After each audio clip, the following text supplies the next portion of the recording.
William Blake has said, we both read Bible day and night. You read black and I read white. We know that different books sacred to different religions could be as a source of good and also a source of evil.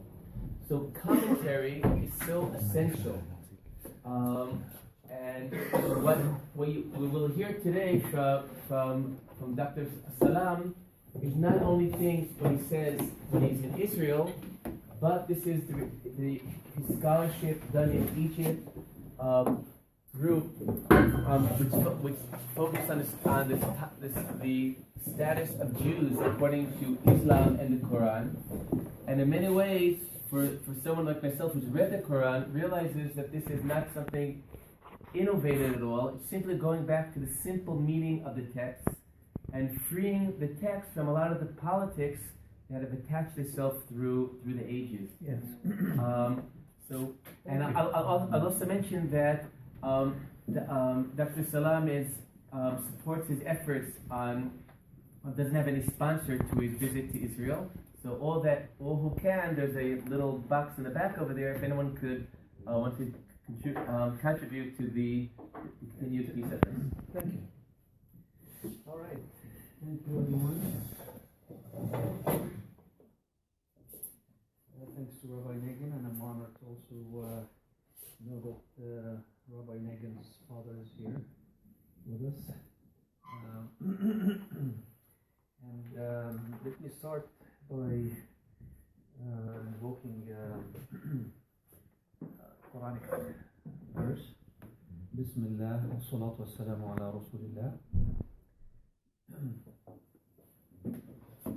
وقلنا بعده لبني إسرائيل اسكنوا الأرض إذا جاء وعد الآخرة جئنا بكم لفيفا بالحق أنزلناه وبالحق نزل وما أرسلناك إلا مبشرا ونذيرا. Thank you, everyone. The verse I just recited is a verse from the Holy Quran. It is found in chapter 17, Surah Al-Isra, and it says in that verse, it's a prophecy in that verse that in the later days the children of Israel will gather in this land. And it's a prophecy to Prophet Muhammad, saying that you will be gathering in this land. Today, I mean, there is so much to talk about events that are happening around us in the world, events in this land. My personal wish, and I'm sure Rabbi Reagan shares that wish with me, is that the people who follow the Torah and the people who follow the Quran live in peace as neighbors side by side and leave the differences to the hereafter. We have a verse in the Quran that actually emphasizes that. The verse that talks about the fact that you have your Sharia, your breed, and the Muslim people have their Sharia, their breed. And that verse is also found in chapter number 5, verse number 48, where it says, لِكُلٍّ جَعَلْنَا مِنْكُمْ شِرْعَةً وَمِنْهَاجًا وَلَوْ شَاءَ اللَّهُ لَجَعَلَكُمْ أُمَّةً وَاحِدَةً وَلَكِنْ لِيَبْلُوَكُمْ فِيمَا آتَاكُمْ فَاسْتَبِقُوا الْخَيْرَاتِ. This particular verse says that Ahlul Kitab, Am HaSefer, or Bani Israel, will have their own Sharia, and the Muslim people will also have their own Sharia. And the relationship between the two, well, first it says that this is actually the will of Allah, that each tradition has its own Sharia, and that God designed it that way. It says God designed it that way so that we can be all tested in what we are given. So you are given the Torah, you are tested based on the Torah.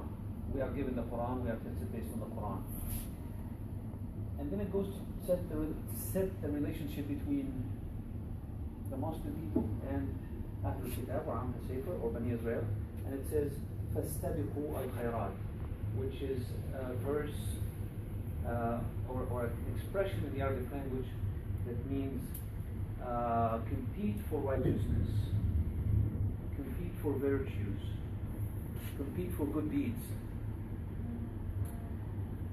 And the verse goes on to say, إِلَى اللَّهِ مَرْجِعُكُمْ جَمِيعًا فَيُنَبِّئُكُمْ بِمَا كُنْتُمْ فِيهِ تَخْتَلِفُونَ.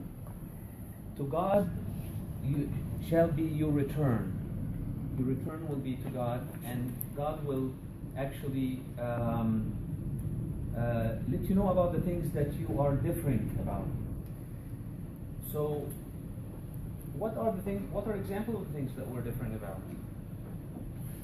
That we should really not make them as an obstacle, but acknowledge them as it's okay to differ over these things in this life, and they will be explained to us in the hereafter.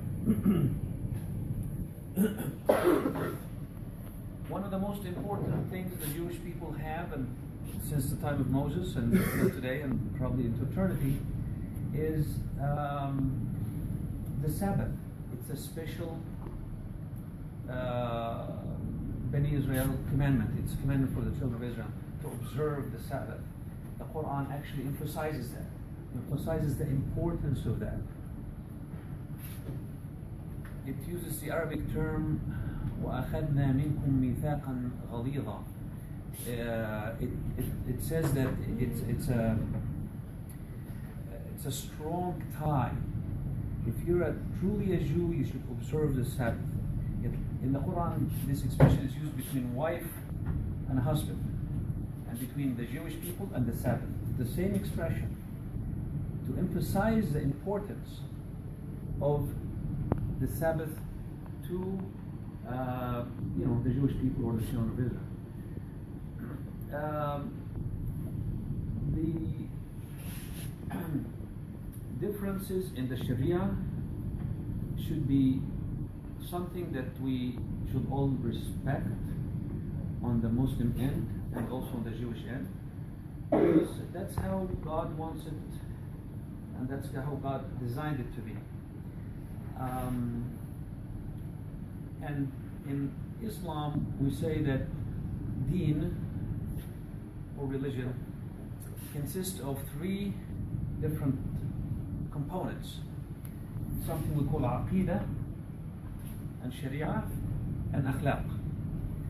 What are those three terms that I just uttered in Arabic? Aqidah means creed, what you truly believe. So for the Muslim people, and you may have heard it living around Muslims in this land, it is La ilaha illallah. There is no God but Allah. That's it. It's often translated no God but God. However, this is the wrong way to translate it. The proper translation of La ilaha illallah is not no God but God.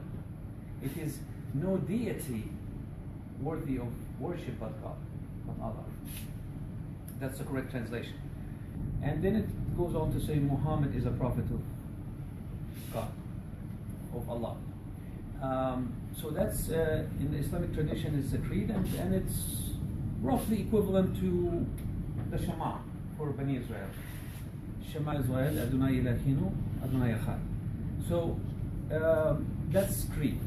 Then they talk about Sharia, and to each God, to each tradition, God has given a Sharia, has given a way to live.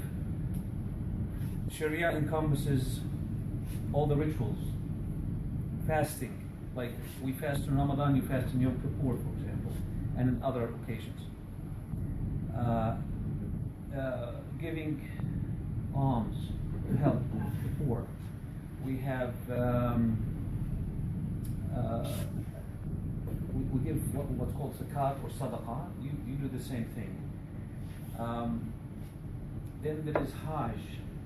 In the Islamic tradition, Hajj is usually to Mecca and visit to Medina.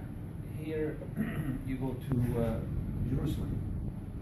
You know, destinations of prayer. We have destination of prayer for the Muslim people to Mecca, destination of prayer to the Jewish people to Jerusalem, and those are set in stones in the Quran. Like Rabbi Nagin mentioned at the beginning of this discussion, politics have colored so much of what the beautiful text in the Quran says, and I'm sure it may have colored some of the text in the Hebrew Bible to allow for things that when a Jew does, they feel, oh gosh, why did I do that? I shouldn't do that. At any rate, the last part of the religion, like I said, there is Aqidah, Sharia, Akhlaq. The last thing is Akhlaq, which is morals and virtues, morals and ethics. And those are pretty much the same, very, very close to each other. In other words, the 10 Commandments found in the Bible are also reflected in the Quran. Much of the do's and don'ts that are based on good moral character are found both in the Torah and in the Quran. That's why Allah subhanahu wa ta'ala has praised the book that you read, have praised the 5 books of Moses, the Torah, by saying in Arabic, Inna anzalna at-Tawrah fiha hudan wa nur. We have revealed the Torah. In it there is guidance to mankind, there is light to mankind. So our book, the Quran, which I have a copy of right here, praises the book that you hold dear to your heart, the Chumash, the Torah. This book, hold this book in really very good light and very good regard. Regardless of what politics say, regardless of what politicians say, some of the problems that we are facing today is that because of politics, they say, well, wait a second, this book has trumped this book. It has made, the Quran made the Torah null and void. It's no longer valid. It was valid during the time of Moses, it was valid later on, but now it is no longer valid. That's not true. The Quran never said that the Torah is not valid. In fact, when members of a Jewish tribe that lived near Medina came to Prophet Muhammad and asked him, we want you to rule in this matter based on what has been revealed to you in the Quran. Archangel Gabriel came down and said to Prophet Muhammad, no, don't do that. Tell the Jews to go back to the Torah and rule based on the Torah, not based on the Quran. So in many ways, your book is revered. Your book is an excellent book to follow for those who wish to be close to the Creator. And like I said, the Sabbath, the Kashrut laws or Taharot laws, the Mikvah, all of these items that you study and you know here are perfectly acknowledged. And in fact, you are Muslims, followers of Moses. To me, as a scholars, you are Muslims, followers of Moses. Muslims in the sense that you submit to Hashem, you submit to Adonai, you submit to Elohim, you submit to, there is a creator, there is a God. So as long as you have that, and you believe that there is a hereafter, and you believe in the mitzvot that leads you to a better life, then hey, that's, I could not have a better neighbor than that. That's an idea about what both books teach and how they are related. And the first verse I uttered in this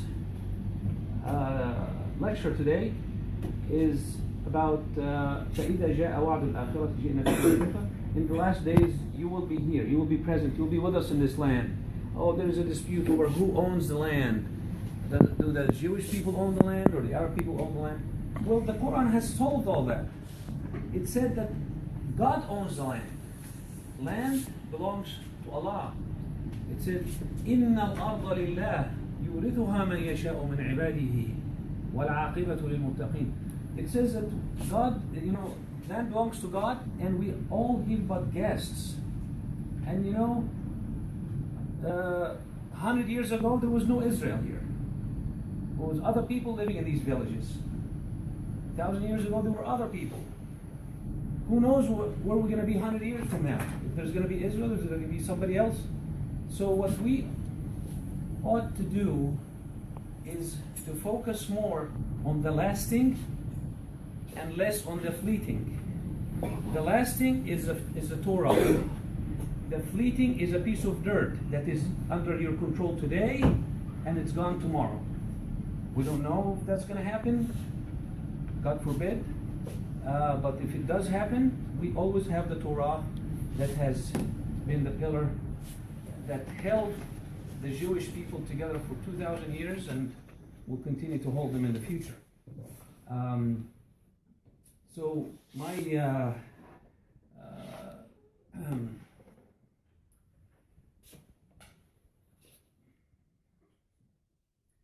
my recommendations is that we search for commonalities that help us to live as good neighbors, help us to reach out to each other and show the best our traditions have to offer. I consider you ambassadors for the Torah. Do you live up to that? Do you live up to that, to being ambassadors for the Torah? I consider Muslims who follow the true text of the Quran as ambassadors of the Quran, and I definitely invite them to show that and reflect that in their actions and their words and their deeds. With those concluding words, I'll conclude this short lecture, and then I will open it for questions and answer.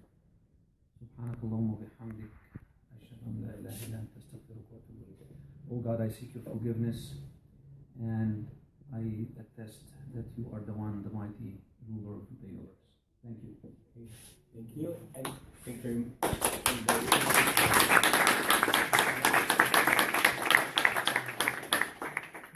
From the experience of the last 2 times we had to visit, most of the deepest of the different issues came about because of the question and answers. That's why we had a short introduction to allow to get deep in responding to the questions that many of us have. And excellent. Yeah, so please, if you have any question, we'd love to address those. Yes, please. Introduce yourself and then say the question. My name is Tomer. Tomer? Tomer. Tomer. Yeah. My question is, all the Arabs are aware to what you just said, to all the elections? Okay, what I just uttered is actual verses from the Quran. They have been explained that way in the books of tafsir throughout history.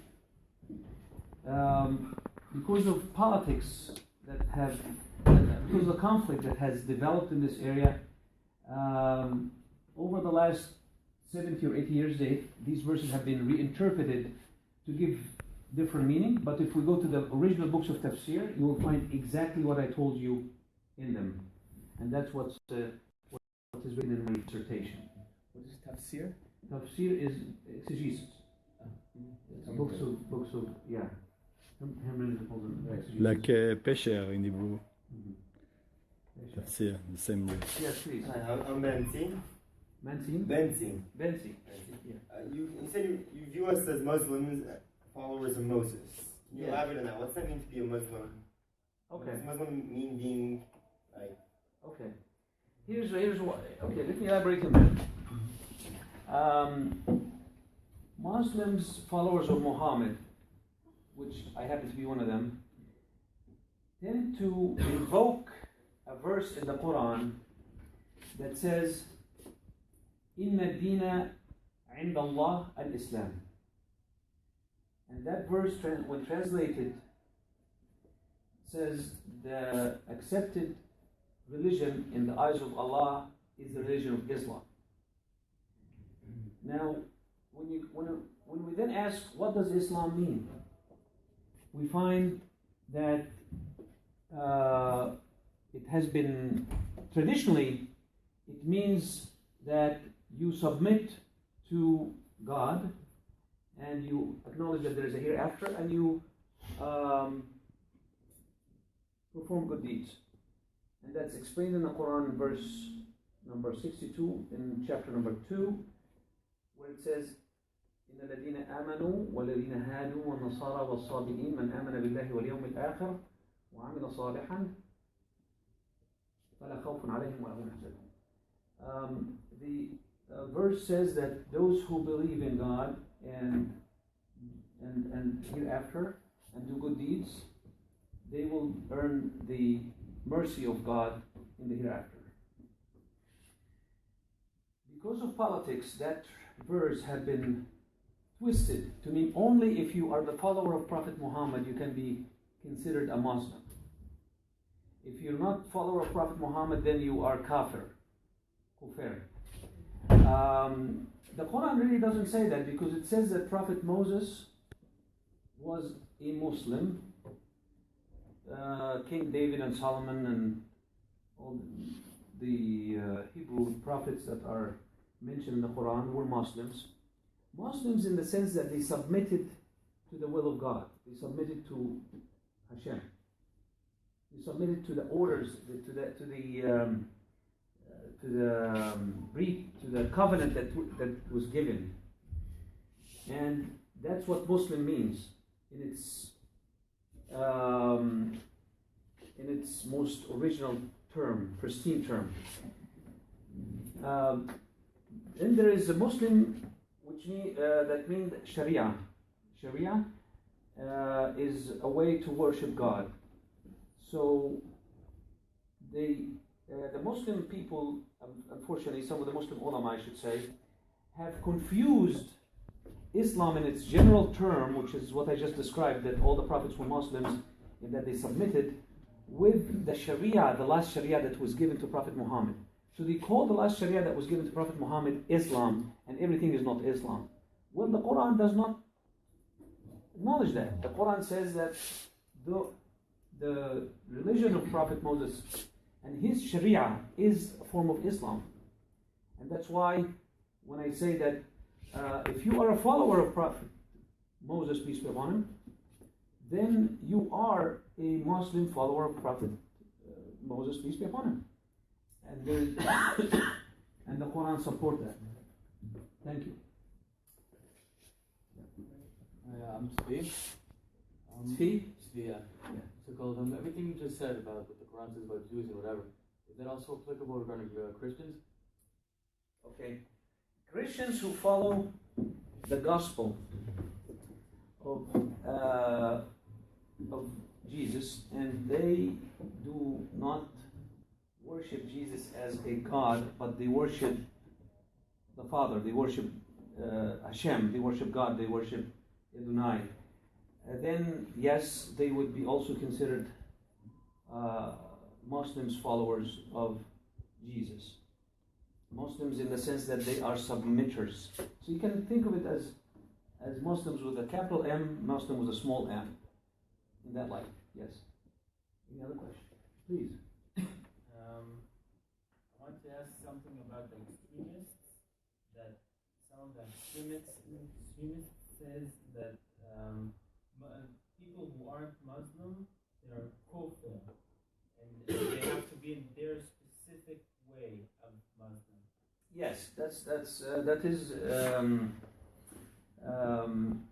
true. That's true in that they say that, it's true that they say that. It's not true that that's what the Quran says.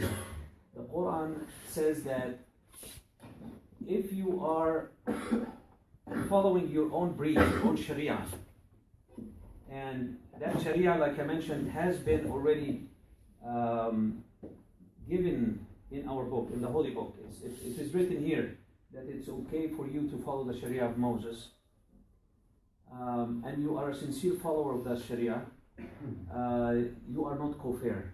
And that's why I said we have a term in Arabic called Ahlul Kitab. Ahlul Kitab is Amha Sefer. They try to divide the world between Muslim and kafir, but the Quran says there is also Ahlul Kitab. Among Ahlul Kitab, there is also the Muslim or the believer and the disbeliever. So among you, Jews, there are people who make mockery of Moses, make mockery of the Sharia, and those are the kufar. But if you are respectful of your tradition, if you're respectful of the Torah, then in fact you are under Islamic rule among the believers. History goes to affirm everything I'm saying, because your ancestors as Jews lived in Muslim land, and they had excellent relationship with their neighbors for many, many years. I don't know if there's any Sephardic Jews here in this room or come from a Sephardic tradition. Do I have any? Okay.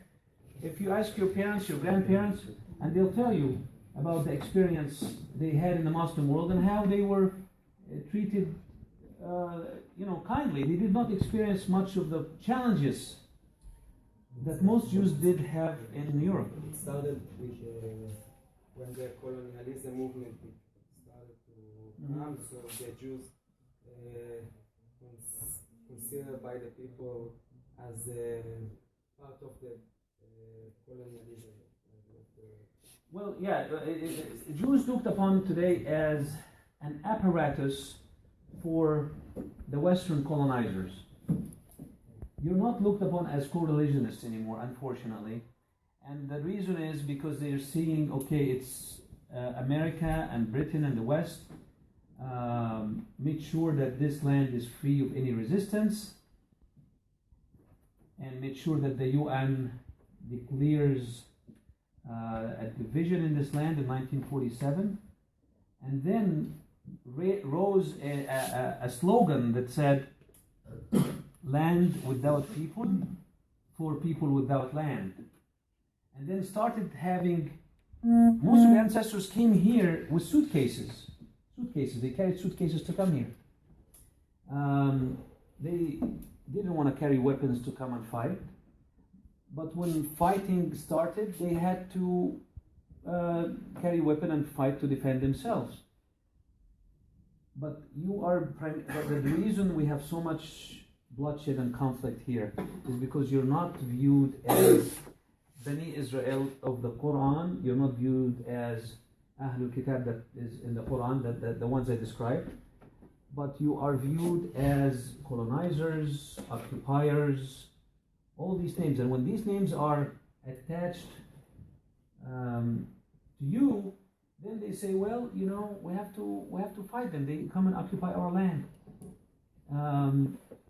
Well, the Quran says that God has prescribed this land to the children of Israel, to Ahlul Kitab. It says that in the Quran.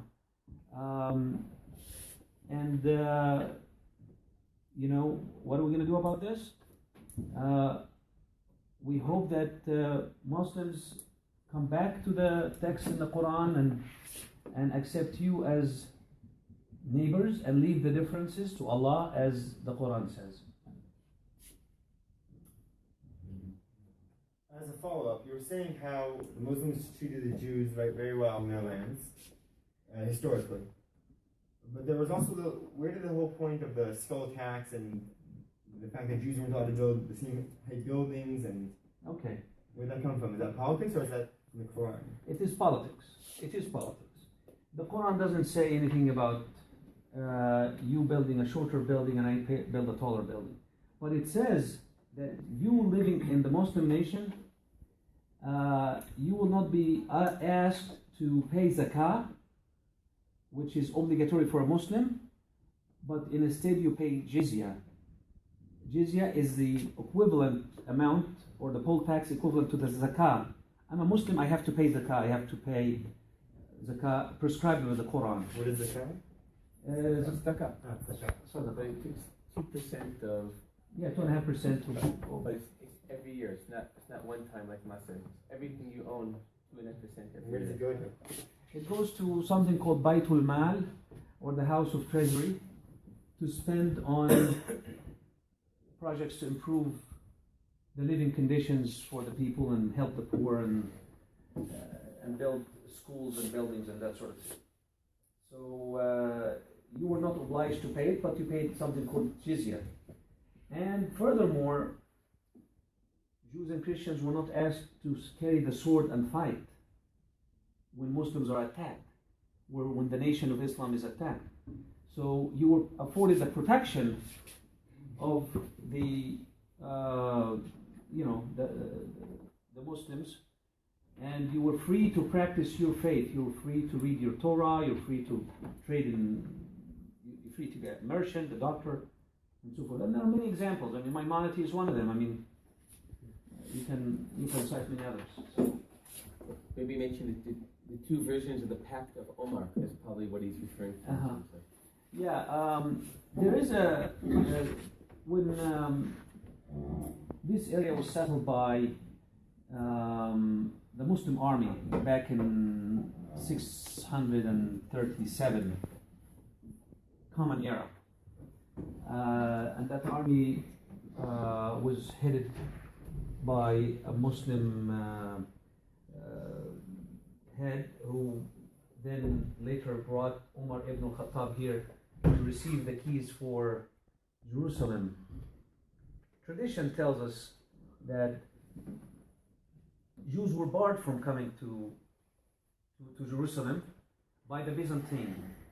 The Byzantines who ruled here, the Greeks, would not have anything to do with the Jews, and they would bar. They prevented them from coming here because we know that in Christianity, Jews are accused of the blood of Jesus, and they are killers of God and so forth, killers of prophets. So after Umar ibn Khattab opened this area,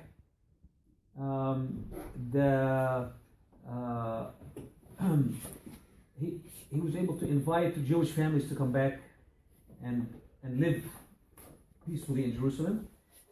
But also there was something called the Pact of Omar, and the Pact of Omar was how the relation is going to be set between Muslims who follow Muhammad and Muslims who follow Moses or Jesus. And there was an agreement made, and that agreement had certain terms that were said the relationship, and they were based on the Quranic verse that I just mentioned, فَاسْتَبِقُوا الْخَيْرَاتِ, vie for righteousness, vie for virtues. However, over the years, that pact of Omar had been politicized and had been abused, where there had been periods in history where Jews and Christians were treated as second-class citizens. There were periods of history where they were not given their full rights as they should have been under the pact. But these are human abuses that can happen in any place. I mean, the Palestinians here in this land can say we're treated as second-class citizens. We don't have our full rights. You see what I'm saying? Well, Jews here don't intend to do it that way. They don't intend to treat people or oppress people, because their book tells us that, God said, remember that you were slaves in the land of Israel, treat your neighbors with kindness in the book of Leviticus here, chapter 35 or 33, I'm sorry. So the text, agreements, accords, tend to be in the spirit of what God has revealed. The actions of people, rulers, can follow their inclination, their hawa, what they like to do and not to do, and that has nothing to do with revelations that were said in the book. I'll take it from So how widespread are your views, and how do you see that these views might be promulgated or become more Well, broadly these held? views can be promulgated. Well, first of all, I have professors at Al-Azhar University who espouse these views, who supported my thesis, my doctorate thesis. They are minority, I should admit. For these views to spread, what I need to do is be able to speak more about them, propagate them more, and be afforded an opportunity for those professors to speak, and for me to speak, to share this more with Muslims and non-Muslims, that these views do exist and they're part of our tradition. Please. Nathan. Originally I'm from Canada. I just have a question. So you're talking about how it's okay that in the Quran Jews and Arabs can live peacefully together. That would be the best if you're both good neighbors to each other. But let's say in the Quran where it says you should fight with the Jews and Christians until they're humbled, and the Jews will say we have Ezra, and the Christians will say we have our Messiah. And the Quran says, how deluded are they, may Allah destroy them. Okay. Or in the Hadith, which is also like a second code of law for Muslims, where it says, there'll come a time where the trees will say, oh Muslim, there's a Jew behind me, you should kill him, etc., that the jihadists aren't necessarily making things up. You may be more of a liberal, and you may be more modern, and you want to make the Quran a world religion and make it accessible to everybody. A lot of what these people are doing are just going with the basic meaning of the sentence. Okay, well, your question goes back to what Rabbi Nagin mentioned at the beginning of this discussion. Two people can read the text, two people can read the Quran or read the Bible, and extract totally different views as to what the text truly says. I can assure you that people who want to leave this earth on good terms with God, want to harm no one, and that's really the spirit, and that's the message that's in all our books,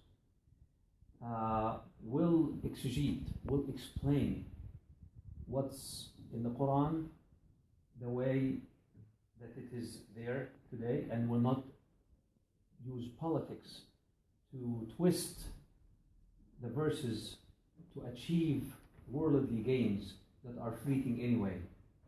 Let me go to the you're verse. saying that your non-basic understanding of the verse is because you don't base it on political views? Yeah, it's because I was not tainted by political views that would do otherwise. So you said like Allah and the Quran, they don't want to hurt anybody. So you don't believe, so according to you, it should be against the Quran to, let's say, beat your wife because that's hurting somebody. Is she allowed to be hurt? Maybe just like a little bit, not too much. This verse in the Quran that talks about treatment of wife and so forth. It does say has that been, as like a last result. Like first you should talk and you should go to counseling, but if it doesn't work out, spare the rod and spoil the child. we have verses in the Bible that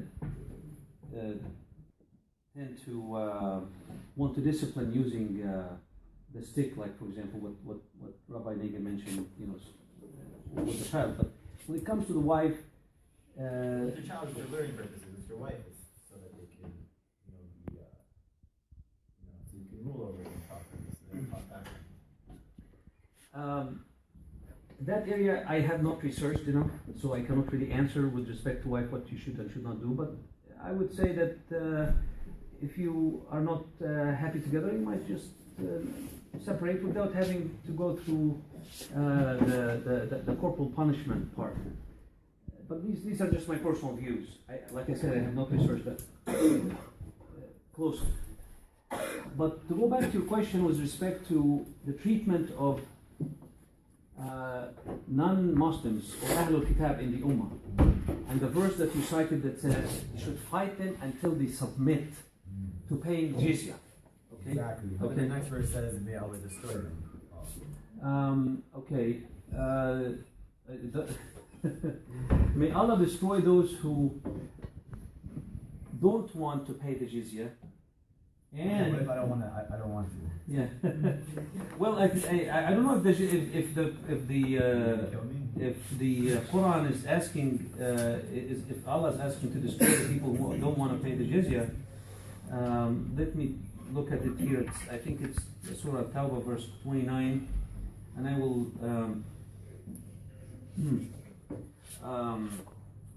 It says here, أعوذ بالله من الشيطان الرجيم وقاتلوا الذين لا يؤمنون بالله ولا باليوم الآخر ولا يحرمون ما حرم الله ورسوله ولا يدينون دين الحق الذين حتى يأخذوا الجزية عن يد وهم صاغرون. The next verse does not say destroy them all. No, it doesn't say that. So what does it say? I It also says have the Arabic English. وقالت اليهود عزير ابن الله وقالت النصارى المسيح ابن الله. ذلك قولهم بأفواههم قتلهم الله أن يفكون. Okay. So yes, okay. So it did say that for the Jews who worship other than Allah, and for Christians who worship other than Allah, Hashem, God, then there is a commandment here that says that they should be destroyed. You can say destroyed. Yeah, they should be fought. Yeah, they should be fought. I mean, قاتلهم الله. But the thing is, it says, may Allah. No. Look, it doesn't say I should be fighting them. It says قاتلهم الله. It says that Allah will be the one who is fighting them. It doesn't say that. It doesn't order the Muslim army to fight them. It says that Allah will fight them because they are worshipping other than Allah. So. I'll also respond. I was on the opposite side when I was in Al-Azhar. One of the professors that we met, he was an expert in Judaism, and he was asking me all the tough verses in the Bible. Yes. So at some point I said, look, the question, looking broader, what's the essence of the books from beginning to end? I said, look, in the Quran, we know that every surah begins with Bismillah ar-Rahman ar-Rahim, in the name of Allah the Merciful. The Mishnah of saving one life is like saving the world. Story of Moshe, in the version of the Quran, when Moshe kills the Egyptian, even though the Egyptian is the enemy, he's filled with remorse because he didn't have to kill him. You look at the totality, you'll see it's very similar to the Torah. When I read the Torah, which I guess most of us are more familiar with than the Quran, the Torah starts, humanity created B'Tselem Elohim. It talks about the Avot, Avram Yitzchak Yaakov, bringing bracha to all of humanity. It has dozens of verses about loving the ger, the sojourner. You look at it from beginning to end, and then there are a parsha in the entering the land of Israel that's very harsh in warfare, in entry. So the question is, what is the big message, and what was said in a particular context? So I think the same story is true relating to within the Quran. If you read the totality, you'll see about the Ahlul Kitab, about the Benni Israel, about moderation in warfare. You look at the totality, and then the same way that people could quote Sefer Dvarim about Lo Techanem and Amalek and Yeshivat Amim and look at this as a good idea for nowadays, those verses have their parallels in the Quran. And the question is, what is the message and what is something in a context? I think it's clear objectively. I don't think it's just subjectively. People see what you want. If you just count the number of verses, you look at the totality, the same way I see it in the Torah. What is the message of the Torah? And what is the particular context? Even there, the verse that he mentioned with the Jews, it apparently must be about a Jewish sect that we don't know. They talk about worshiping Ezra as a god. It's in the context of not believing in one God, Christianity that accepts Jesus as a god, and the Jews who have some sect which we're not familiar with, or about Ezra as a sect that they're worshiping Ezra. But whatever it is, there may have been a sect. What the rabbi is saying, there might have been a sect that worshipped Ezra at one point in history that doesn't exist today. Or whether there was or there wasn't, it's referring to. As far as you talking about the totality of the Quran, I mean, I personally, I'm going to ask you back at the Quran paper like front to back, but you hear a lot among who actually know that most of the Quran is talking about war. It is like most of it. Let me comment on that. Conquest, which it clearly says. No. Also, I think the hard things they mention, the hardest thing mentioned in that Quran is from Hadith, but it's about the behind the trees. That's also. That's from the Hadith. That's in the Hadith. But let's just go back to the Quran and let me comment on what you said, that the Quran talks about mostly bloodshed and war and so forth. I mean, one of his concubines was a little girl he took after he started the Jewish village, right? A little Jewish girl. Who are you talking about? I believe her name in Arabic is Riyan or something like that. Who took that? What? Who took the Jewish girl? Muhammad for himself as a concubine, as like an extra wife. I see. In Arabic, like Riyan.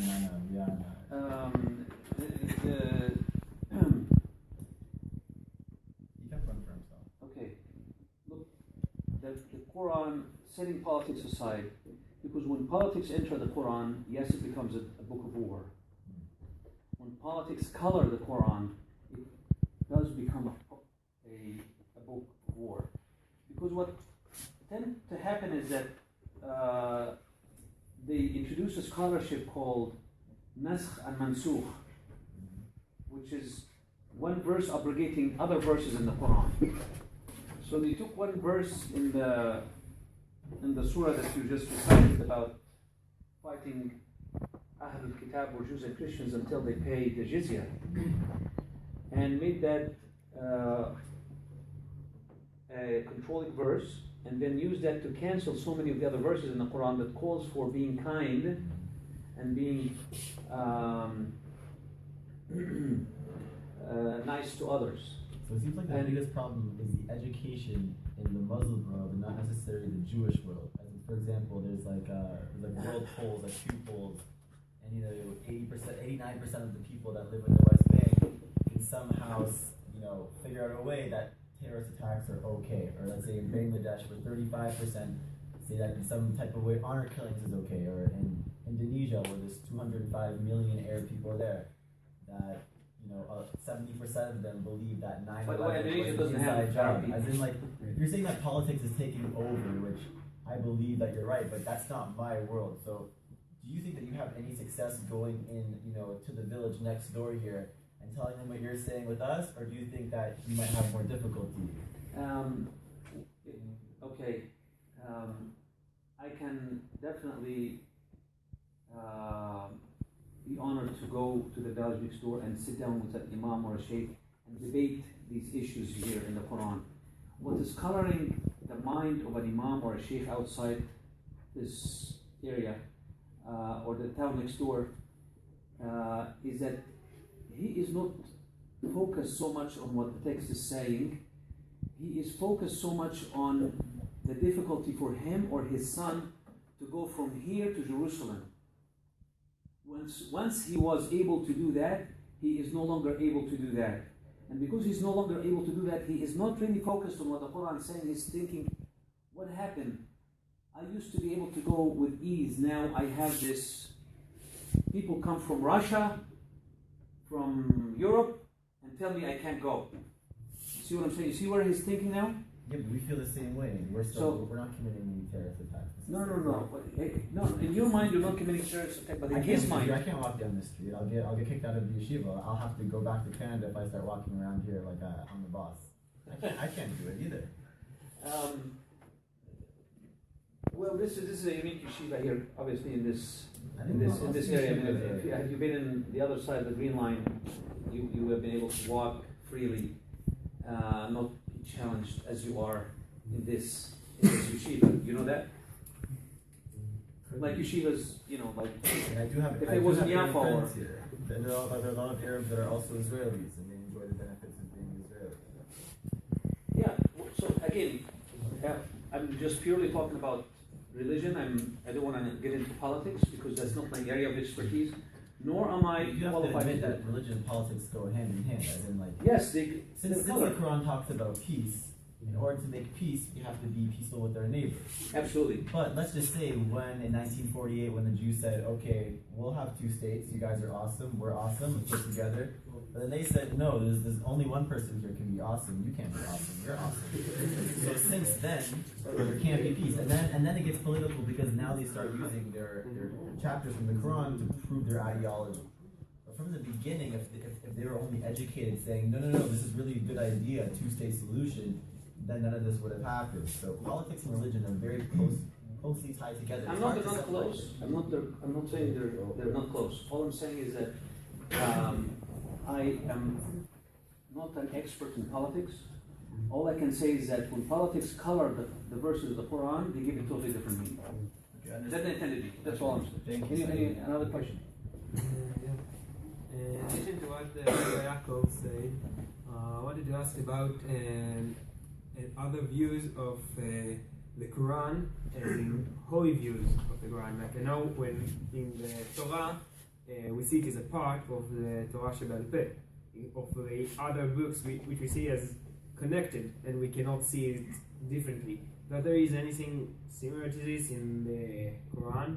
Like, is there any holy books when you say they are just as part of the view of the Quran as you should, and you cannot argue with them or something?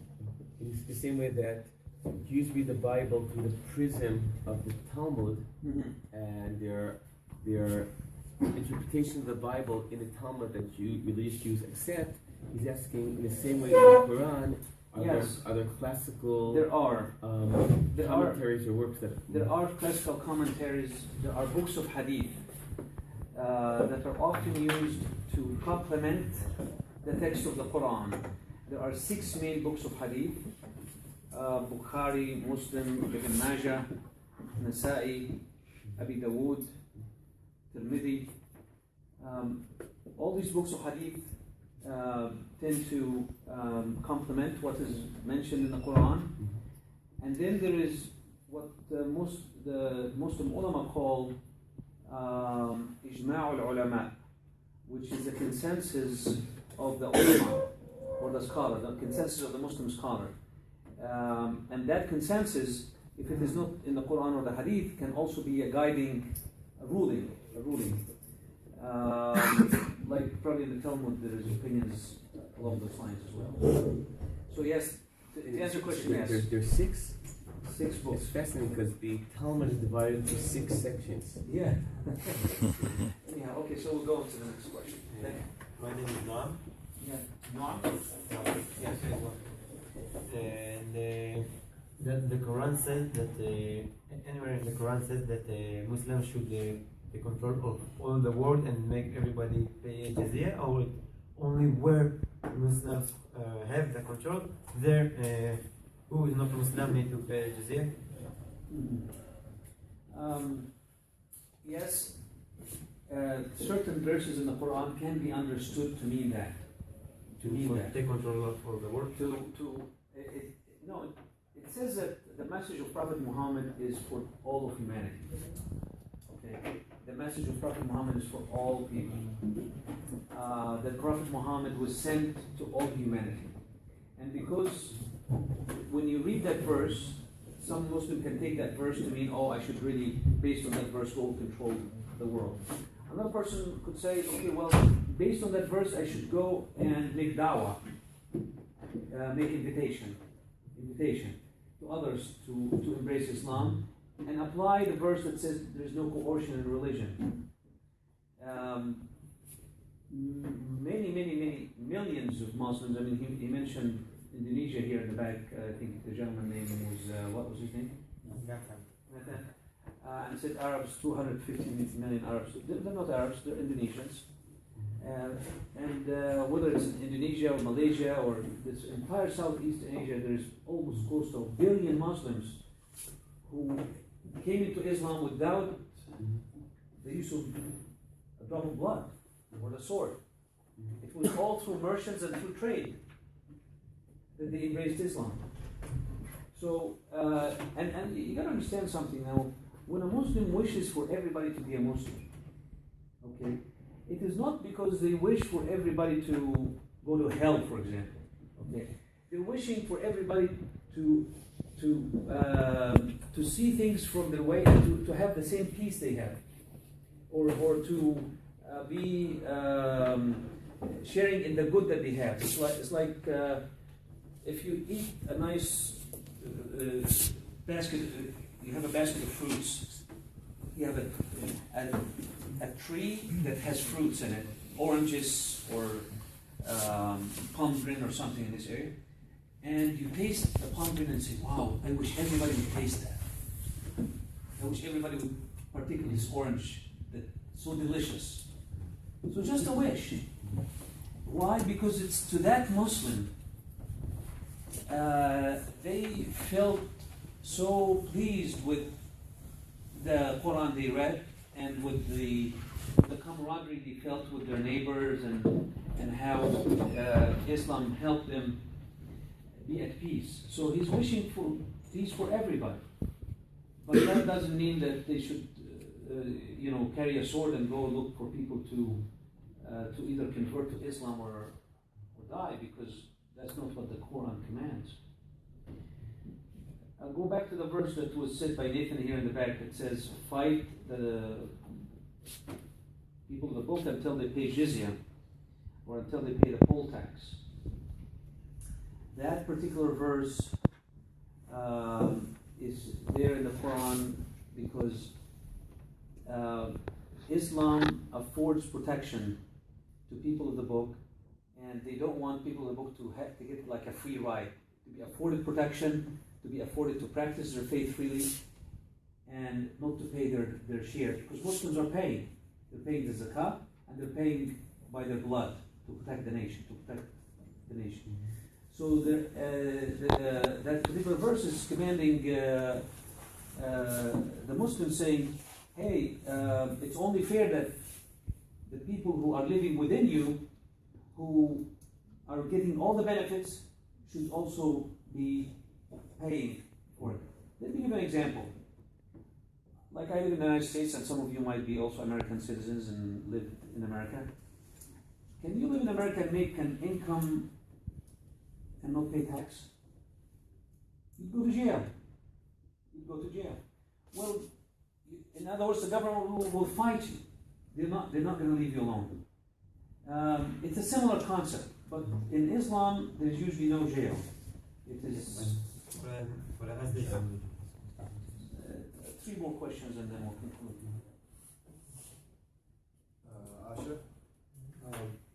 as you said yourself, we see that there's different ways to interpret Islam, and there's different ways to interpret Judaism, different ways to interpret Christianity. But at the end of the day, there's a voice today in the world that asks itself what's relevant. And today, the Islam that you're talking about, and as much as I appreciate it, and I would want to believe that this would be the Islam, today it's not relevant in the world.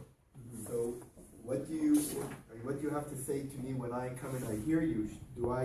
Should I look at this talk as to say, oh wow, there is a opportunity of Islam that isn't radical, or do you think this could actually be a force with more meaning in the world?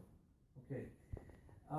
What I want to share with you today, and I want you to get out of this, is that there is a version of Islam that's not violent, that appreciates you for who you are, that is not after you with the sword to convert you to Islam or you be killed. And that version exists, and it has existed for many, many centuries, and that your ancestors who lived within the Muslim Ummah, starting with the Umayyad dynasty or the Abbasid, or later the Ottomans and so forth, lived with no coercion and lived with full respect. And all I'm trying to share with you is that does exist, and it's an alternative version to what extremists out there like to portray. That's extremists like to share with the world that Islam is only that. And I'm here to poke at that type of monopoly and say no, Islam can also be the alternative. How should we treat these extremists? How should today way the Western world treated Islam? Well, I mean, extremists are being treated by other Muslims now. I mean, you can see what happened to them in Syria, what happened to them in Egypt, what happened to them in many places. People in those places are not happy with the extremists, so they are dealing with it. So. But I'm asking, when I see that today the relevant Islam that's all around the world is a political radical Islam. For example, when I'll educate my children and I'll telling them that Islam today is dangerous to the ways of seeing Islam that is different, or do you think that from the start we should all be talking about Islam as a... Well, there is, you can talk to your children and say that there are two forms of Islam. There's Islam that's based on the Quran, and there's Islam that's based on politics.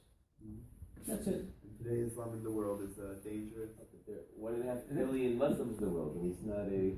it's not coherent, and the politicized version of Islam is held by a minority group, but they're loud. But it's heard by it's not the 1.5 billion Muslims out there who are espousing the extremist form that you're talking about. When I'm talking practicality, for example, you live in the United States. Do you think that today the United States in airports, if they see someone who's Muslim, they should take him aside and check him more thoroughly, or do you think that's legitimate to do things like that? I would say it's legitimate for the United States government to have a questionnaire to find out the views of somebody entering the country and make sure that those views are not going to disturb the peace of the people who live in the country. So yeah, it's legitimate. In my mind, at least. So. Two more questions. Through your interpretation of Islam, how do you solve more practical problems that you can see today, like Israel and Temple Mount? Like, I believe also the Quran and also the Torah believe, like, in some form of conflict. So how do you think there should be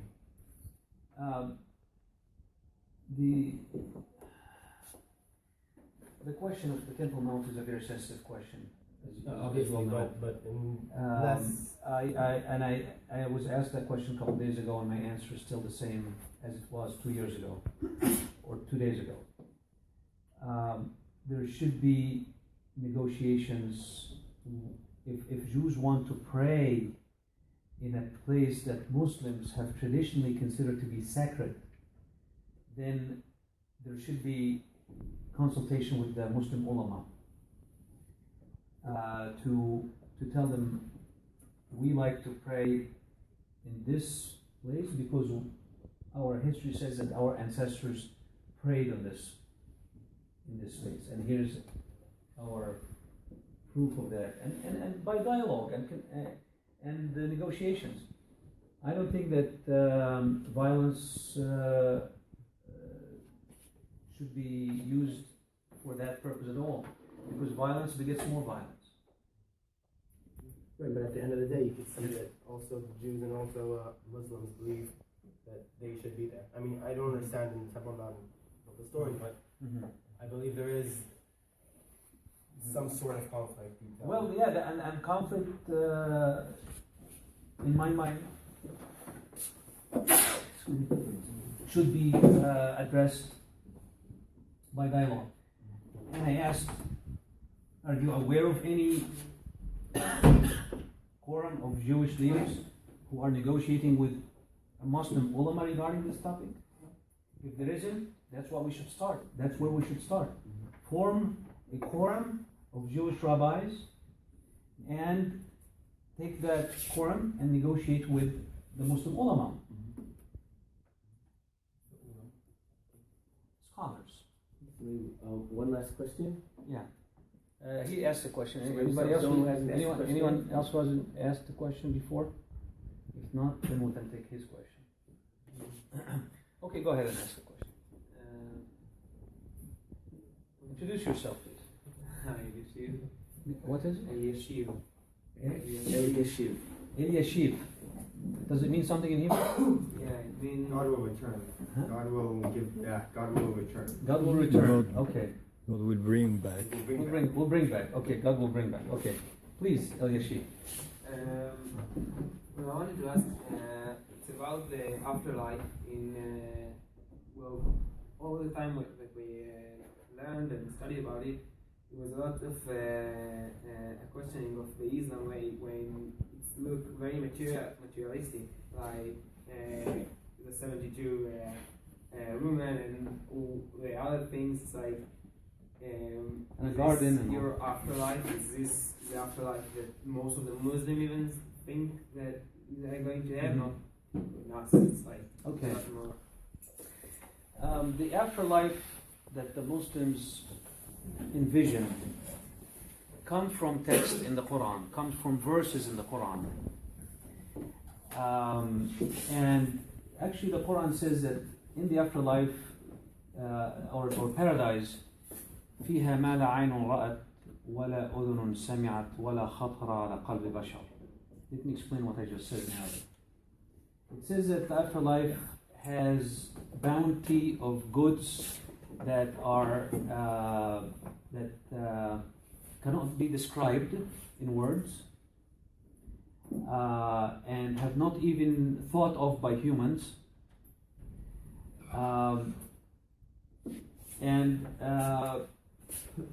Some of the verses in the Quran describe rivers flowing with milk and honey. There are descriptions in the Quran of Hur Ain, which is like beautiful women that are described in many beautiful Arabic words that are a prize for the person who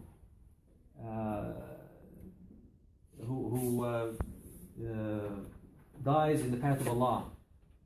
So that description is actually in the Quran, and there are descriptions in the Hadith. You know what you mentioned, the 72 what do you call them? Virgins. Virgins and all that. These are described in Hadith attributable to Prophet Muhammad as a prize for someone who is spreading truth, spreading the teachings of the Quran, and gets killed in the path of doing that. And it's usually someone who is doing this against kufir, not against innocent people. Okay, so that's the reward for someone who is in a warfare, spreading the word of God against the kafir. Innocent people, I don't think that applies to them at all. Thank you very much for having me today.